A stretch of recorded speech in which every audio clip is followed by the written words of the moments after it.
Welcome to this presentation on finding the union of two arrays. In this session, we will walk through a C++ implementation to find the number of distinct elements in the union of two arrays. Let's dive in.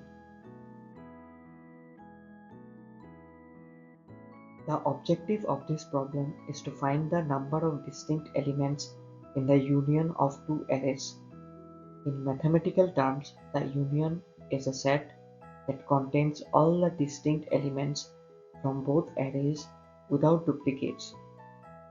The key point here is that repeated elements should only appear once in the union. For example, if an element appears in both arrays, it should be counted only once in the final result.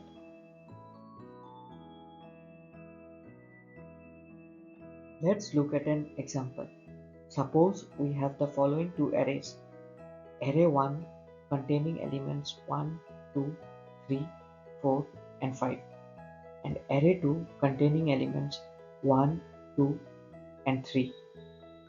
The union of these two arrays will include all distinct elements 1, 2, 3, 4 and 5. As you can see, the numbers 1, 2 and 3 appear in both arrays, but in the union they only appear once. So the output in this case will be 5.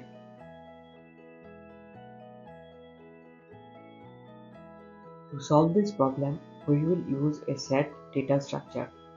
A set automatically removes duplicates, so it's a perfect choice for finding the union of two arrays. Here's the approach.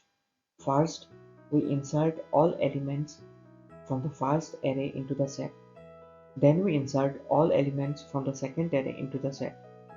Finally, the size of the set will give us the count of distinct elements in the union of the two arrays.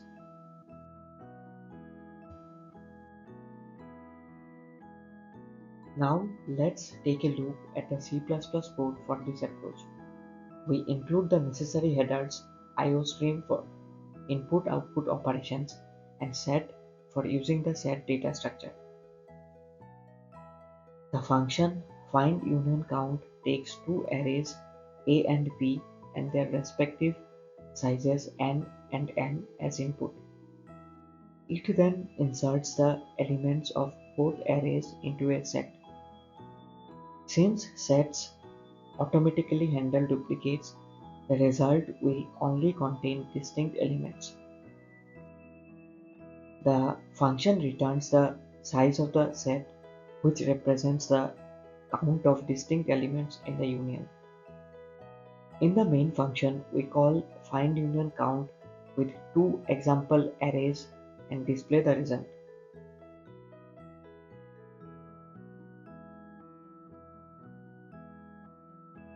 Let's break down the code step by step.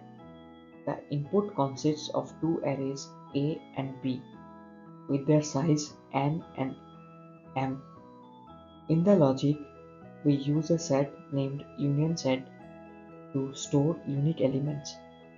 First, we loop through the elements of array A and insert each element into the set. Then we do the same for array B. After both arrays are processed, the set contains only the distinct elements from both arrays. The size of the set gives us the union count. Finally, the output displays the size of the set, which is the number of distinct elements in the union.